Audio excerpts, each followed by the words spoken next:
आज देशभरामध्ये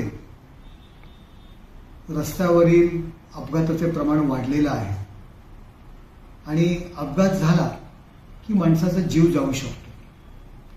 गरीब मध्यमवर्गीय नागरिक यामध्ये जर सापडले तर त्यांच्या संपूर्ण कुटुंब रस्त्यावर येतं.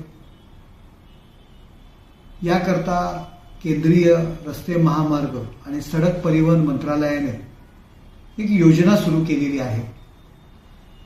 अपघात झाला की गोल्डन आवर म्हणतो की ताबडतोब काही तासातच जर आपण उपचार केला, उपचार मिळाले तर तो रुग्ण बरा होऊ शकतो. याकरता 1.5 लाख रुपयाची ट्रीटमेंट, कॅशलेस ट्रीटमेंट आणि 7 दिवसाची ट्रीटमेंट असं या योजनेचं स्वरूप आहे. एम्स असेल, त्याचबरोबर मोठे मोठे हॉस्पिटल्स असतील, त्यांनी केलेल्या सर्वेक्षणाच्या आधारे याकरता 1.5 लाखामध्ये ही ट्रीटमेंट होत नाही. त्याकरता जास्त पैशांची गरज असते आणि 7 दिवसाच्या मध्ये सुद्धा रुग्ण बरा होण्याकरता जास्त दिवस लागतात. 7 दिवसात रुग्ण बरा होत नाही. ब्रेन इंजुरी असेल, पाठीच्या कण्याचं जर मोठी दुखापत झाली असेल तर जवळ 18 ते 25 दिवस तो रुग्ण बरा होण्याकरता लागतो.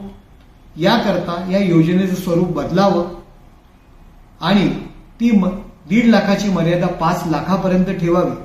7 दिवसाची मर्यादा ही 18 ते 25 दिवसापर्यंत ठेवावी. हा मुद्दा, या योजनेत बदल करण्याचा मुद्दा आज संसदेमध्ये 377 नियमाच्या आधारे मी मांडलेला आहे. लोकसभा अध्यक्षांना मी विनंती केलेली आहे की जर एखाद्या व्यक्तीचा अपघात झाला तर संपूर्ण कुटुंब रस्त्यावर येतं आणि जी काही आपली योजना आहे त्या योजनेमध्ये बदल करायला पाहिजे आणि ती मर्यादा 1.5 लाखाची 5 लाखापर्यंत करावी. 7 दिवसाची मर्यादा 18 ते 25 दिवसापर्यंत करावी. ही मागणी आज संसदेत मी केलेली आहे आणि मला आशा आहे की लवकरात लवकर माझ्या या मागणीचा विचार होईल.